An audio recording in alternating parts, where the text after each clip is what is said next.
invité président de la République ak tous les ministres ak seen staff bi yëpp ñu jox leen suñu drapeau national kon loolu sas la ñu wone fulla ak fayda Coupe d'Afrique ba yàlla dimbali ñu ñoo ndam dëkk bi yëpp màbb ñun Sénégal football lañ gëm moom lañ xam am na fi basket am na fi lu ne mais football dañ koo gëm mais loolu ñu gëm nag fulla ak fayda ak jom loolu moo koy mottali mais du ay caaxaan bu fekkee ne dañoo am ay dirigeants yi caaxaan dafa am yoo xam ne àndul ak yenn yi nii rek la mënoon a demee man ni ma ko gisee nii parce que ay caaxaan lañ demee li xew ci biir nag man xaw ma ko mais bu ñuy waxu football nag moom sélection bi dem c'est des joueurs tous compétents mais dafa am yoo xam ne dafa xew des joueurs blessés toog ay mois footballuñu ak li mu laaj yëpp haut niveau coupe du monde la ñu wax du coupe d'Afrique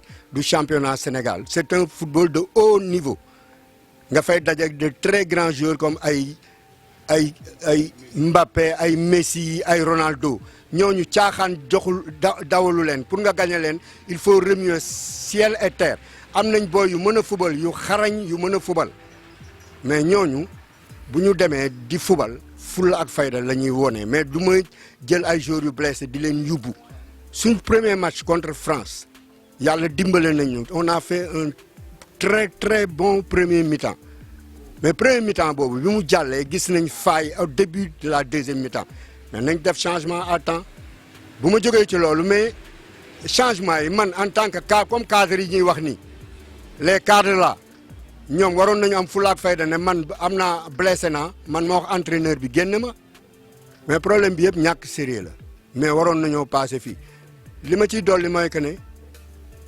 ñun dañ leen joxoon drapeau ñu ñibbi ñu dem mais nañu am fulla ak fayda dikkaat Sénégal delloo drapeau bi ñu accueillir leen ñu assumer leen. comme li ngay wax ci fédération bi nii. passé woon depuis 20 ans parce que wax amatul woon ci fédération Sénégal de football saa bu ñu footballoon bu ñu gañee dañuy ñëw di wax ci li ñu football ak kii mais comme polémique yi am nii ci fédération bi dafa gëjoon a am yooyu fàtte woon nañ ko bu bëree bëri léegi nag ñun dañoo bëgg comme fédération bii di ñëw xaw ma dañ lañ leen di changer xaw ma ñu changer comportement. football bi Sénégal dafa doxatu ñi ko yore seen bopp lañ nekkal.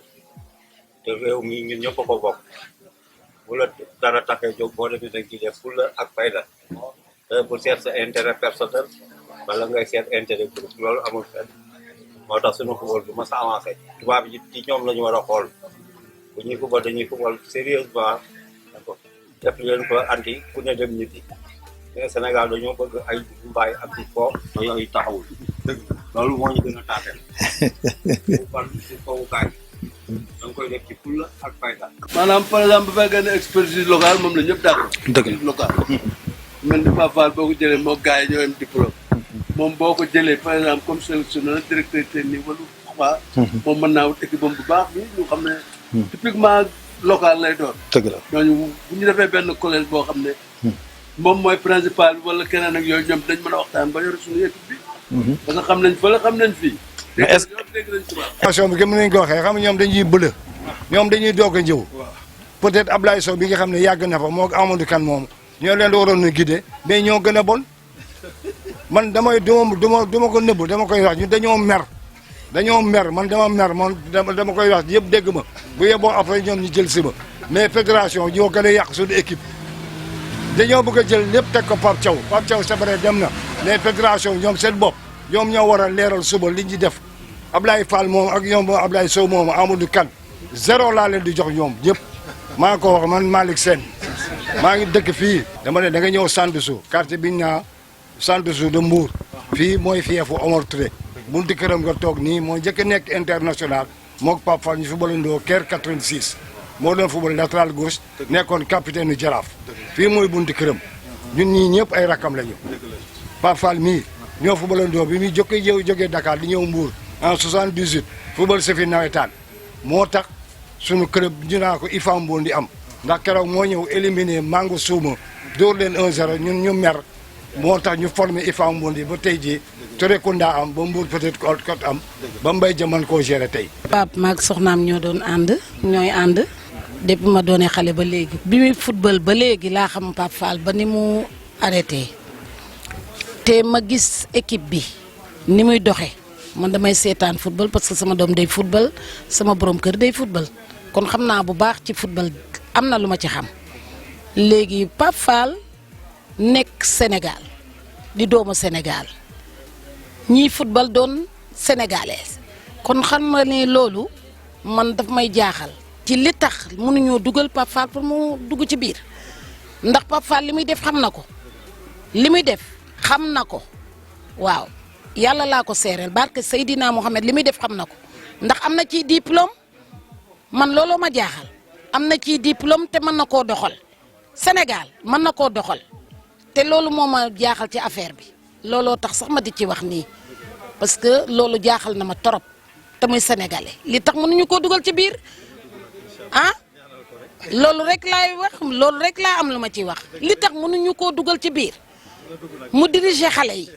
incha allah Ali gis nga tey man dama am mbégte gis nga waa Mbour yi tey maanaam li nga xam ne tey wax nañ ko ci équipe nationale bi wax seen xalaat parce que lii rek maanaam moom mooy doxal réew lii mooy tax réew avancé lii mooy tax tamit comme sunu football bi gën a avancé comme li may wax rek en général Sénégal dañ naan dañu bëri ay coach mais ay nit yu xam football lañ parce que boo xoolee tey ci équipe nationale bi boo ko jàngatee ci compétition bi li nga xam ne tey jii nii avant ñuy dem coupe du monde loolu lañ doon wax coow li bëri ñuy wax ci lu bëri mais bi ñu wax li ñu doon wax bi ñu demee coupe du monde bi loolu lañ fa gis kon nga xam ne kon Sénégal tey su ma doon entraîneur dinaa leen di bàyyi nopp di xool di ci jël li nga xam ni maanaam mooy lu positif di ko jël li négatif li ma koy teg foofu comme li ma wax nag tey nag mbégte la toog ak l'ancien international Pape Fall gis ngeen tey comme li may wax rek nit bu ne baax na da ngay laaj mbokk yi ak dëkkandoo yi mais dégg ngeen dëkkandoo yi kàddu yi nga xam ni moom la ñu wax ci l'international Pape Fall tey nag ma ñëw fii ci Mbour déplacé wu comme ni ma ko waxee ci njëlbeen rek bëgg a waxtaan ak moom tamit comme li may wax rek maanaam ancien international la boo xam ne servir na PM bi mu paree dem na jàngi yore ay diplômes yoo xam ne tey jii nii mën nañu wax ni les grands entraîneurs yi nga xam ne ñoo nekk sur le plan international daanaka ñoom ñoo ko waroon ku ne Arsène Wenger ku ne tant d'autres entraîneurs français ay Aimé Jacquet ñooñu ñëpp ñi nga xam ne tey jii nii ay champions du monde lañ maanaam ñi nga xam ne tey pas mal di star football du football mondial lañ formé kon tey defe naa ni am na xam-xam boo xam ne tey Sénégal war nañ ko mën a. sentiment de fierté parce que.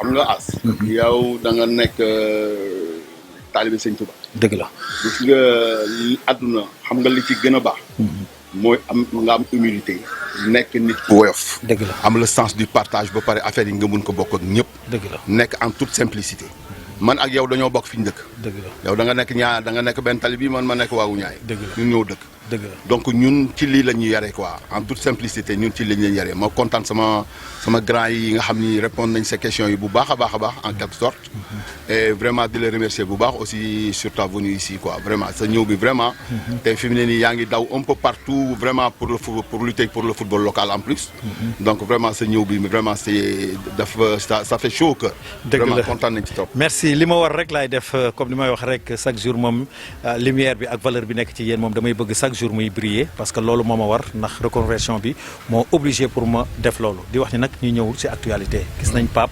mais comme li may wax rek déception moo am tey defe naa ni am nga ci benn jàngat ci mal organisation ak ci prestation équipe nationale ba ci la fédération sénégalaise de football def naa ni am nga ci benn gis-gis boo xam ne war nga ko mën a wax le monde sportif. waaw mais as gis nga ñun bi ñuy dem. gis nga booy avant même ñuy dem.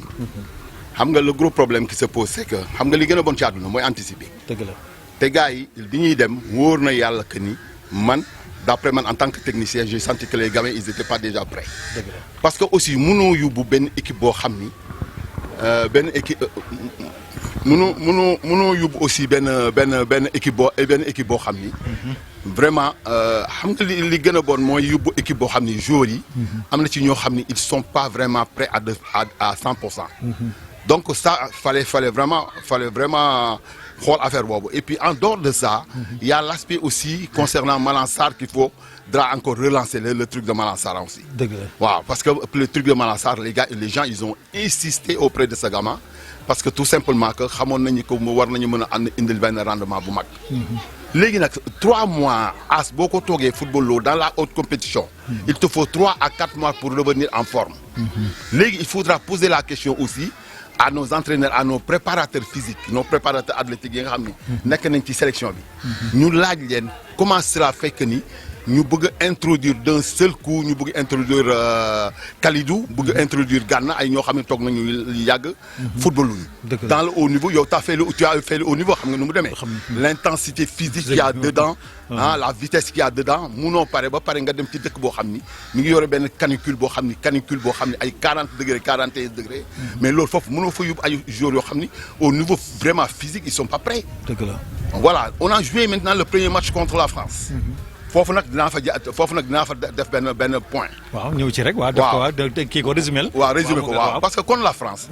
on a joué contre la France mais en France contre la France on a fait une très très bonne première mi-temps. waaw une très bonne première mi-temps vraiment. mais en deuxième mi-temps bi ñu duggee ci terrain bi foofu la Pape nag waroon entouré wu par des gens yoo xam ni. par des techniciens yoo xam ne ils ont de la compétence.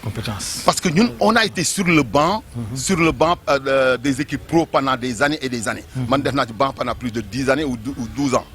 donc bi ñu duggee en deuxième mi-temps. avec le changement de tactique de Didier Deschamps. Didier ñëpp xamoon nañu en deuxième qu'il allait changer. donc avec l'apport de Olisier derrière l'attaquant. avec l'apport de Olisier derrière Mbappé. ça ak Dembélé ñu dale ko sur le côté droit sur son faux pied là. donc loolu bu ñu duggee si en deuxième mi-temps boo duggee bu fekkee yow adjoint nga. boo duggee ci terrain bi avant ngay toog ci banc bi war nga xool le dispositif bi nga xam ne équipe adverse bi tegaat na ko. moom la ñëwee. waaw moom la ñëwee nga xool ni ngam yow la nga doon xaar ak deuxième mi-temps moo ñëw parce que deuxième mi-temps bu fekkoon am na ay techniciens yu ne ci banc bi. daa ñëw déy Pape ni ko Pape le gars il a changé de dispositif jël na Olisier def na ko léegi ci derrière Mbappé. là il va falloir qu'on joue sur la profondeur verticalité bi le gars yi jëm de. léegi ni ñuy fermer affaire bi. dëgg la léegi Pape réagir après ñu xool naka lañ koy calculer ni Gana demal fii day repositionner booy yi et puis là le jeu yi repart mais loolu la ñu amul. dëgg la kon mën nañu wax ni foofu comme ci analyse yooyu ngay wax comme analyse vidéo ak ñi toogoon ci Pape Thiaw ñooñu ñëpp amuñu benn expérience ci technique quoi ci côté maanaam ci biir terrain. amul kenn ku ci am y a pas eu de technicien le gars qu'on a fait Pellerin. Pellerin c'est un préparateur athlétique. Pellerin c'est pas un entraîneur c'est un préparateur athlétique. Aliou moo ko indaale woon. c'est un entraîneur athlétique ñi newoon ci banc bi yëpp ce sont des gars yoo xam ni. c'est beaucoup plus préparateur athlétique qu'entraîneur vraiment yi nga xam ni ils peuvent te parler de technique de tactique wala yooyu ñoom ils peuvent te parler beaucoup plus de problèmes physiques. donc si t'es pas entouré par des gars comme ça yoo xam ne am nañu compétence au niveau technico-tactique. mais ça te pose problème parce que bu amee ay failles. ñoom c'est pas eux qui vont te dire que y a faille fii wala y a faille fee mais man bu ma neewoon au niveau du staff. nekk ci banc bi en deuxième mi-temps bu ma duggee li may jëkk a xool mooy dispositif équipe de France bi bu ñu changé rek dinaa ñëw ci Pape ni ko gars yi changé nañ de nañu réagir tout de suite ñu adapté wu par rapport au système mais grand ak pas mal d'anciens internationaux de grands noms yu wër Pape yooyu ñi ngi fa. ñooñu est-ce que tey jii nii seetaanuñu Pape laay wax. parce que tey jii nii ñooñu ay Cheikh Kouyaté mi ngi fa. waaw Lamine Diatta mi ngi fa. El Hadj Diouf mi ngi ci kaw. waaw Fadiga mi ngi ci kaw. waaw defe naa ni ñooñu ñëpp maanaam expérience bi ñu am ci football defe naa ni ñoom am nañ benn lecture boo xam ne war nañu mën a am un mot boo xam ne war nañ ko mën a glisser Pape. mais dëgg la mais xam nga as loo jàngul doo ko tari. loo jàngul doo ko tari lii lépp ma lay wax nii c'est quelque chose boo xam ne ñun dañu dem toog ci banc yi jàng ko ñi nga xam ne nag ñoom les anciens là yi nga xam ne ñoom ñoo entouré woon Pape. c'était pas parce que Pape c'est un agneau à sacrifier de. man lu leer laa wax la waaw dinañ ci ñëw. waaw dinañ ci ñëw dañuy waaw wax parce que sax mën nañ ñëw parce que comme daanaka sax agneau bi sacrifié nañ ko ba pare parce que émission bi defe naa ni tey la te démb lañ ko changé sax si lañ ko limogé ak tout le staff technique defe naa ni ci loolu comme mooy li ngay wax rek sacrifié bi ngay wax noonu defe naa ni c'est déjà consommé. oui c'est déjà consommé. waaw mais Pape aussi il fallait que d'entrée qu'il soit entouré par des gens yoo xam ni ils ont de la compétence. loolu la Pape def Pape au niveau technico-tactique il y avait personne comme technicien autour de lui mais bu amul technicien nag autour de toi mais ça pose problème. kon dafa juum loolu mooy manque d'expérience. loolu mooy manque d'expérience bi nga xam ni Pape moom la wane ci coupe du monde cher. waaw mais nag dem na ba nga xam ni en fin de compte tu vois le gars complètement parce que ñun sur le plan psychologique bu ñu xoolee nit ki daañu xam li nga xam ni son visage rek da nga koy lire. waaw lire kanam gi day wadd nga xam ni le gars il sent quelque chose quoi ou bien il se sent trahi par certaines choses ou bien des trucs foofu nag dinañ ci dugg parce que foofu li nga wax noonu dafa am solo parce que gis nañ comme ni ñuy wax rek dégg nañ ci ay wax yu bëri nee nañ ko cadre yi daanaka ñoom ñoo ko jël en otage gis nañ ko tamit signé wul contrat ak bi muy dem maanaam président de la république moo ko woo. ay deuxième match signé woo ay quelques heures si nga ñëw ñu lay signé loo ay contrat mais tey jii nii Pape en tant que entraîneur yow en tant que joueur parce que tey jii nii kenn mënu la jàngal kenn mënu la wax dara lu lay jaaxal ci football est-ce que Pape ak ci li mu doon dund noonu dina am benn lucidité boo xam ne war na mën a def une bonne compétition. non doo am benn lucidité y a pas de lucidité gis nga am na yenn yoo xam ni il faudra régler ça le plus rapidement possible pour que arriver dans la compétition du ñu waxati li jëm ci loolu. Tout ce qui nous concerne c'est le terrain maintenant ce sont les entraînements et le terrain mais Pape sur ce plan-là les gens ne l'ont pas beaucoup aidé nañu waxante dëgg day dem mais les gens ne l'ont pas beaucoup aidé sur ce côté-là. waaw mais dinañ ñëw foofu les gens aidé wuñ ko ci loolu kon mën nañ dem sur fédération sénégalaise de football. waaw parce que ak li am nii yëpp tey jii nii pour man tey li am fédération sénégalaise de football bon am na benn rôle bu ñu ci joué loolu laa ko mën a tuddee parce que bu leen neexoon lii manque d'organisation bi nga xam ni moo am. ci équipe nationale bi ni mu demee ci compétition bi kon loolu. mënoon na ñàkk parce que tey jii nii mën naa ne yaa ngi koy wax léegi mooy agneau bi ñu sacrifié. kon tey jii nii Pape tey mën nañu wax ni lii am lii yëpp tamit defe naa ni dafa neex la fédération sénégalaise. mais bien sûr mais Pape même bu ci am en tant que sélectionneur bu ci amee benn part de responsabilité bi mais part de responsabilité bi newul te part de responsabilité bu ngand gana c'est surtout au niveau de l'ensemble de la fédération sénégalaise de football c'est eux déjà au niveau logistique déjà ils étaient pas prêts. Logistique bi déjà dañ ko defee baaxul. parce que voilà exactement parce que c'est pas possible que tu fasses déplacer une sélection nationale 3 semaines ou 1 mois avant nga yóbbu ko tey yow yënga canicule bi nga xam ne moom moo am fële. moom nga xam fële nga jël équipe bi déplacé leen 3 semaines avant comme 1 mois avant. mais c'est incroyable. Oui. Ça c'est dépenser beaucoup d'argent et c'est aux frais du contribuable. Donc loolu amuñu woon def ko léegi est-ce que laaj nañu à l'avis de Pape pour le déplacement du joueur parce que les Français ils sont venus 3 à 4 jours avant. waaw parce que ñoom dañu xam nga France dañu préparer seen coupe du monde. moo tax nga gis leen fii parce que dépensé nañ plus de 24 millions d'euros. exactement ba pare di suur bàyyiwuñu dara ci hasard. maanaam gis nga leen defe naa ni France xam na ni jamono bi gars yi di dem États-Unis France moo gën a tàng États-Unis. moo tax ñu toog. ak chaleur boobu. 3 jours après parce que man maa ngi leen di topp. maa ngi leen doon gis. parce que même 3 jours avant la coupe du monde bi ñu ñëwee. première séance d'entraînement bi ñu def physique lañ def. voilà solo ñu sax godaas ay training lañ soxla nga xam ne ñii ils sont prêts pour la coupe du monde. bien sûr mais loolu moom la ñuy laaj ci une bonne organisation. c'est une bonne organisation mais lépp loo xam ne amul organisation. lépp loo xam ne amul organisation amul planification. planifié wuñ ko bu baax. ça va vers l'échec total. sélection bi muy déplacé wu di dem la ñu xam ne ñii la ñuy yóbbu. dara loo xam ne dina baax au niveau de la compétition du ci am. waaw dinaa ñëw foofu avant ñu dem ci beneen question bi rek xam naa ci beneen question bi lañ koy tëjee mooy ci choix d'entraîneur yi nga xam ni fa la Sénégal di jëm parce que limogé nañ Pape sacrifié nañ ko comme ni ñu ko waxee noonu lañ ko mën waxee parce que li jot a am yooyu yëpp tamit am na loo xam ne tamit defe naa ni un patriote rek moo koy nangu parce que ni ñu ko doon parce que pour man Pape dañ ko doon manipuler Pape tey jii nii ñi mu doon waxtaanal di wax ñooñu peut-être pour man amoon nañ beneen.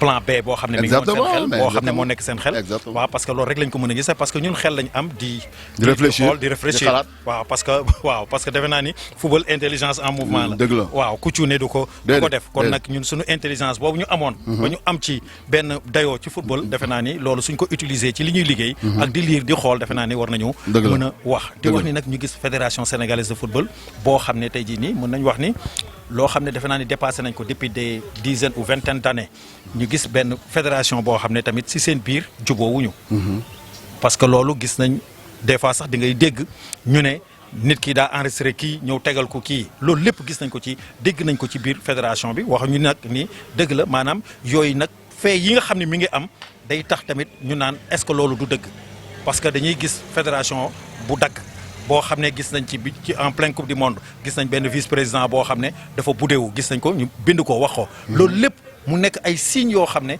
ak manque organisation boo xam ne tey Sénégal dafa dem ba dafa répercuté ci équipe Sénégal moo tax Sénégal ak li ma dégg noonu ñu am yooyu yëpp ak la fédération defe naa ni Sénégal lii rek la mérité woon. dëgg la mais on ne mérite pas d'aller plus loin que ça mais as li nga da nga résumer affaire bi de A à Z.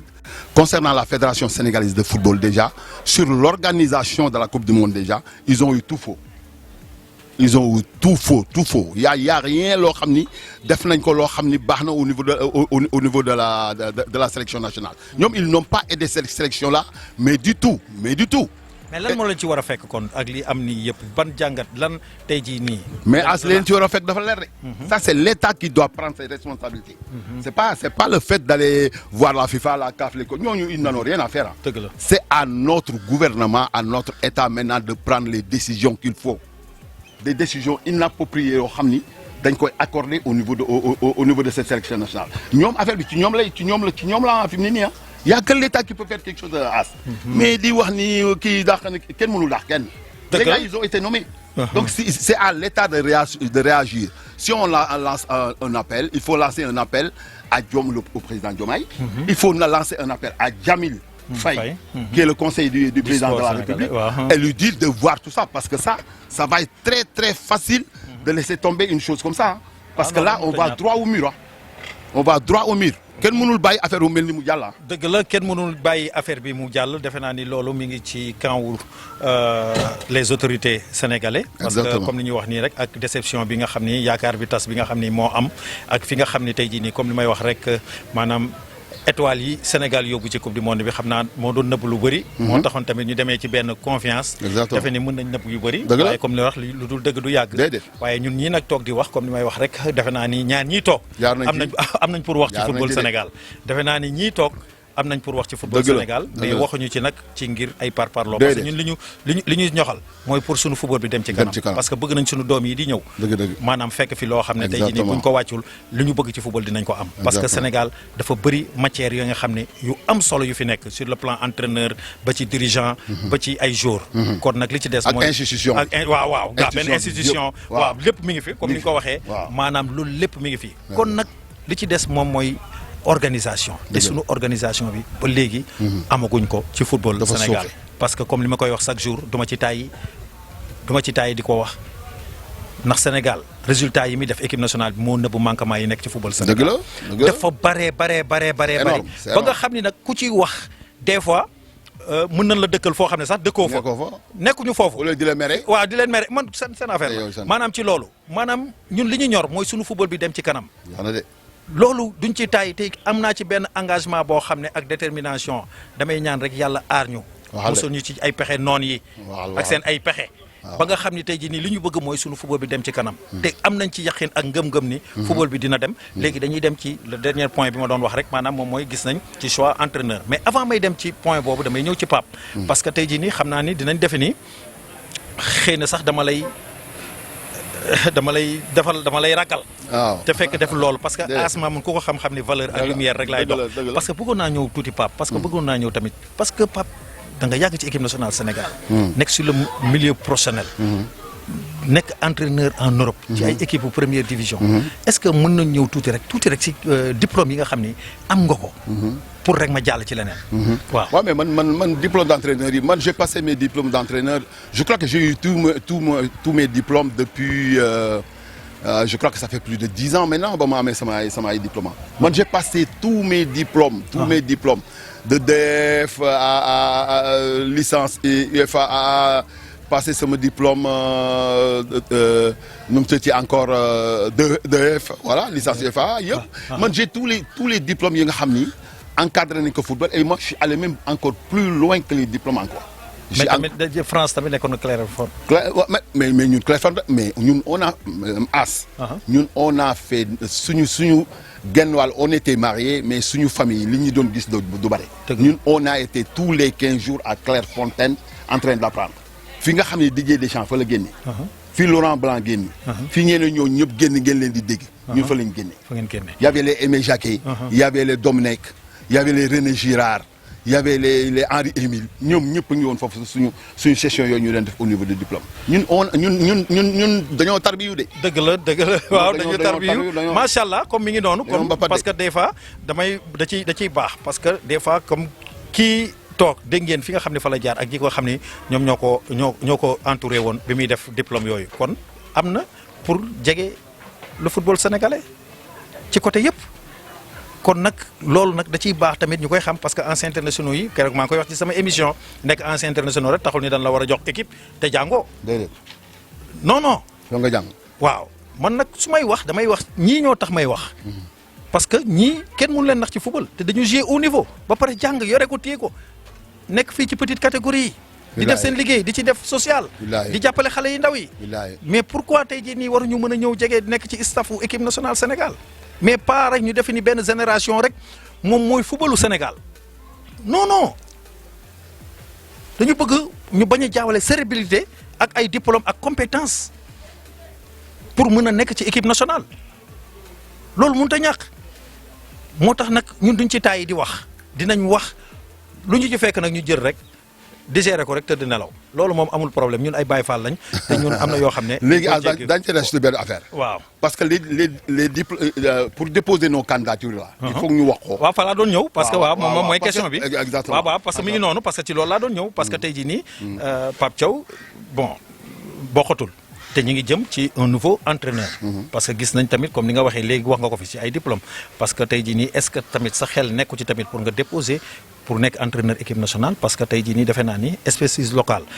waruñu ko wàcc. ndax yàgg nañ yore ay tubaab te jëluñu dara ñaari national internationaux ñoo indi Coupe d'Afrique kon nag matière boobu comme ñu wax mi ngi fi li ci des rek maanaam moom mooy ñu xool le bon choix pour ñu def ko ak benn groupe comme entraîneur locaux yi nga xam ne tey jii nii am nañ benn niveau ñu gën a mën a def ñu ànd ak entraîneur principal bi nga xam ne moom la ñuy jox équipe nationale defe naa ni loolu la ñuy ñaan pour ñu jëm ci parce que loolu suñ ko defee rek gëm na ni footballu Sénégal dina dem parce que bu ñu dajalee xel yu rafet yëpp yi fi nekk defe naa ni doole rek la ñuy gën a am di wax ni nag Pape question baa ngi noonu. waaw question bi dafa am na importance trop as. léegi xam nga lan lañ bëgg a xamal population sénégalaise bi que ñoom ñu dégg ko. lañ leen bëgg a xamal. quand on parle des diplômes. Comme quoi, au niveau des candidatures là, définir que dans le football local, les gens n'ont pas déposé leur candidature. C'est faux. Amoul. Au niveau des candidatures, nous déposons une candidature. On a, affaire aux sélection A. J'ai déposé ma candidature avec la sélection A. J'ai déposé ma candidature au niveau de la sélection A. On n'a pas eu de retour. D'accord? Comme l'affaire bi demee non pas mon néon Aliou maintenant on lance on va sur la continuité nañu lancer pas après pas dem mais c'est pour qu'on travaille tout simplement derrière mais loolu am na mais après derrière ils ont lancé la candidature aussi pour ñi nga xam ne ñoom ñooy nekk ci sélection attelage bi nga xam ne moo nekk sélection U15 yeeg U17 U20 et autres là on a déposé notre candidature une candidature déposée nous avons reçu un email avec la réponse de la Fédération sénégalaise de football avec les Pape Malikou Diakité et autres. Pape Malikou amul kenn ko gën a efficace hein. Pour xam football. dinaa def ak moom on a déposé nañu suñu candidature sur ça on n'a pas eu de retour. On n'a pas eu de retour. Est-ce que jotul ngeen relancer ko waat. mais loolu dafa mel ni. Parce que nous, depuis qu'on est de retour ici au Sénégal, on fait que déposer nos diplômes. Mais après derrière, il y a pas de retour. On n'a pas de... On veut se poser la question de savoir. Nous sommes au niveau de la direction technique nationale. Concernant Mayacine Mar. Parce qu'on va citer les noms. Damay citer mon kay Mayacine Mar, Jules... waaw parce que dama lay citer foofu parce que comme ni nga waxee rek parce que Mayacine Mar turam dafay génn. waaw ci coupe du monde bi. dafa mel ni dama gis ñaari directeur technique national. parce que dama gis Mayacine Mar di toog foofu.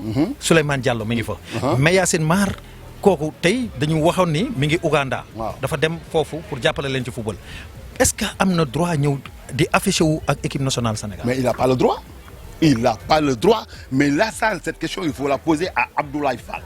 Parce que yow mënoo teggi directeur technique national ba pare. xëy ni c'est un conseiller. Conseiller de quoi? Conseiller de quoi? Mais n'est-ce pas moom mi ngi liggéey ci beneen nation. mais ma nga beneen dëkk ba dem na ba nekk ci beneen dëkk ba. mais il n'a qu'à rester là-bas. Et puis nous xool naka lañu ko mais Souleymane Diallo en tant que directeur technique national. mais le gamin là on l'a pas vu une seule fois dans cette coupe du monde là.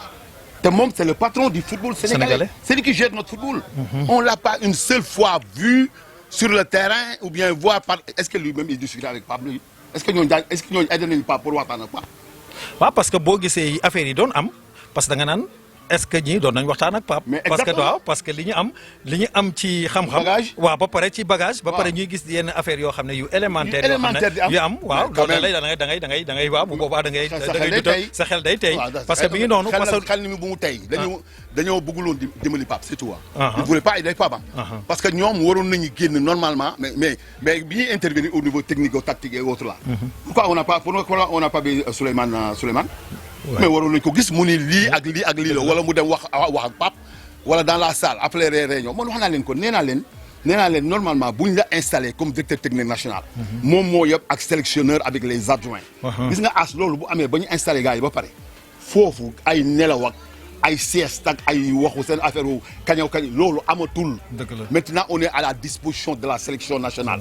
nelaw sax waratu am on doit visionner les vidéos di visionner vidéos yi di xool vidéo bu baax par rapport ak équipe adverse yi les points forts les points faibles l'animation offensive défensive li ñu war a améliorer loolu yëpp dañ ko war a liggéey. dëgg la loolu yëpp dañ ko war a liggéey ba pare un adjoint c'est un poste boo xam ni vraiment il faut que nga am benn confiance boo xam ni à 200% avec tout ce qui t'entoure. waaw dëgg la moom mooy dëgg. loolu mooy dëgg parce que boo xoolee sax sur le plan international léegi sax ci footballu léegi bi sax entraîneur sax day am staffu boppam. mais parce que day am ay hommes de confiance am. homme de confiance mais c'est le cas de Didier et Guy Sefa. oui loolu dafa am solo en exemple ñëpp moom la ñu jël. dafa am solo en exemple. dafa am solo dafa am solo. dëgg la mu nekkoon rek entretien ak l'international Pape Fall fii ci Mbour xam rek asma moon ci valeur ci lumière rek laay dox bëgg rek lépp li nga xam ne nag moo nekk ci anciens internationaux yi muy valeur lumière bi nekk ci ñoom ñu koy génnee ñu xam ne ñii ba léegi dañu am cër ci football Sénégal di wax ni rek comme ni ñu ko waxee rek ci Sénégal maanaam muy ci le président de la fédération ak ñi nga xam ne ñoo jiitee suñu sport sénégalais ñu xam ne lépp lu ñu fi wax rek dañu bëgg mu baax ñuy bañ di réfléchir ci négatif et puis tamit lu bëri nag des fois dafay sonal les présidents de la fédération sénégalaise de football laay wax mooy ñi fiy jaar en général da ngay dem ba est-ce que waruñu xoolaat sax man ni ñuy nommé président fédération sénégalaise de football. est-ce que waruñu ko xoolaat.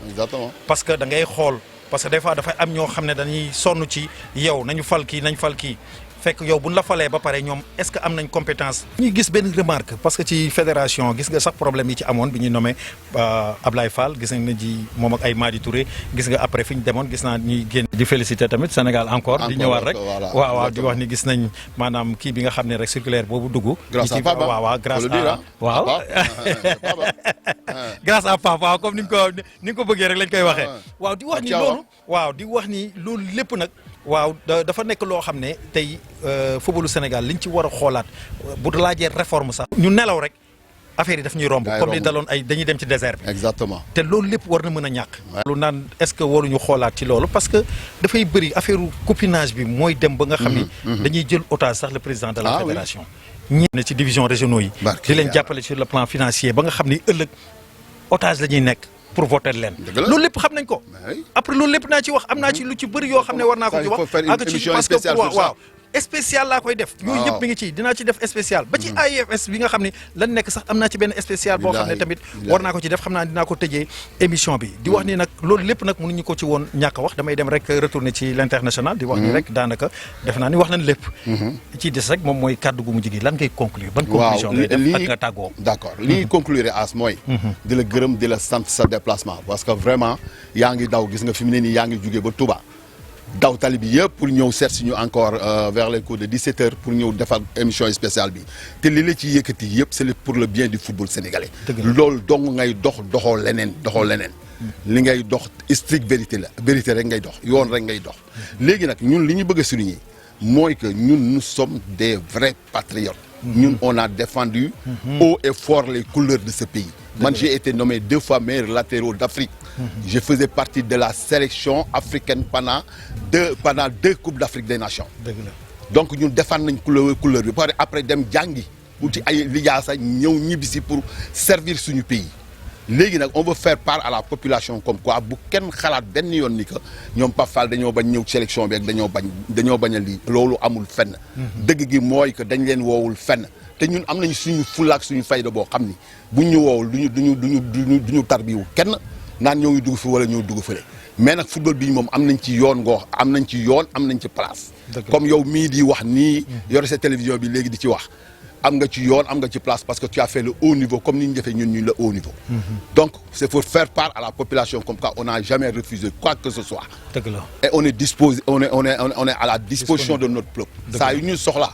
saa yu ñu soxlaa ñu ñëw liggéey leen war a liggéey. dëgg la dëgg la nga tàggoo waale rek benn waaw waaw léegi nag di tàggoo di remercier vraiment di remercier di remercier Ali. waaw Ali vraiment moom tamit mu def liggéey bu mucc ayib moom tamit ak yow ndeysaan. déplacé wu jógee Touba ñëw ba fii ñëw seet suñu quoi. ñoo ngi leen di remercier bu baax. bu fekkee wax nañu loo xam ne rek jàdd na wala yooyu rek waaw duñu suñu sago ñun suñu lépp comme yow rek ni nga nekkee ambassadeur du foot local ñun noonu lañ nekkee ambassadeur du football sénégalais.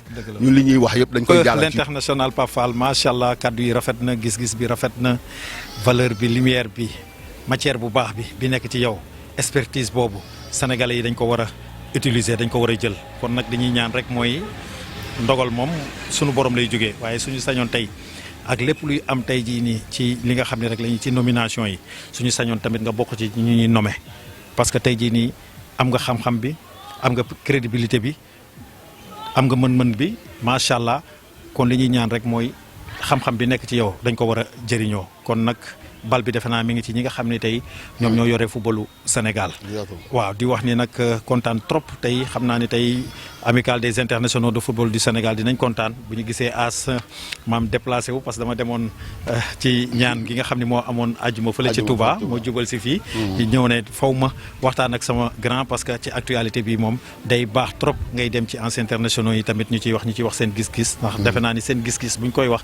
dina tax ñi nga xam ne ñu ngi ñuy seetaan te jiital football bi dinañ ci am ay maanaam solution yoo xam ne dinañ ko mën a def ci seen ay projets yi nga xam ne si lañ jëm ci football sénégalais ñuy wax ni nag comme ni nga ko waxee ay patriotes lañ waxuñu nag ngir sànni xeer waxuñu pour leen dëgg gi rek la ñuy wax doomu aadama nag bu bëggee jëriñu bu bëggee baax bu bëggee am ngërëmu yàlla sunu borom critiques yi positif da koy digérer mu bañ ko def li nga xam ne da koy yóbbu ci négatif julit moomul loolu dëgg la kon yéen ñi nga xam ne yéen ñu jiite bëgg nañ tamit ngeen xam ne critiques yi ñuy sénégalais yi di wax yëpp yu positif la lan mooy wane loolu bëgg seen dëkk rek bëgg seen réew rek lan mooy wane loolu gis ngeen ko tamit li nga xam ne critiques yi ñu doon wax bi ngeen demee ci coupe du monde bi gis ngeen ko kon ñan ñoo nekk ci dëgg dem ngeen mais ñëwaat ngeen nan ngeen ñëwee lan ngeen wane loolu lépp sénégalais yi wax nañ ko avant ngeen di dem